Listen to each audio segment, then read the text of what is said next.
Hi guys, in this video let me teach you how can you fix cannot send messages due to this user's privacy settings on TikTok. So without further ado, let's get right into it.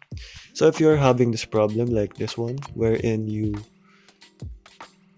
are encountering this problem, wherein you can't send messages to another user that you are not uh, friends on TikTok or not you don't follow back each other, then the only way to fix that guys is to go ahead and Hanapin niyo ask them to do this, or if the user does not have this option turned on, then you can't actually fix this issue. But if you know the uh, that person well, then you can ask them to do this so you can fix this.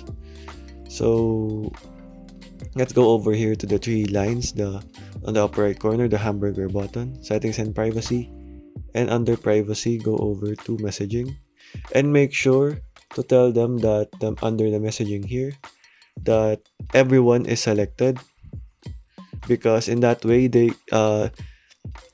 other people can message them freely without having to experience that issue.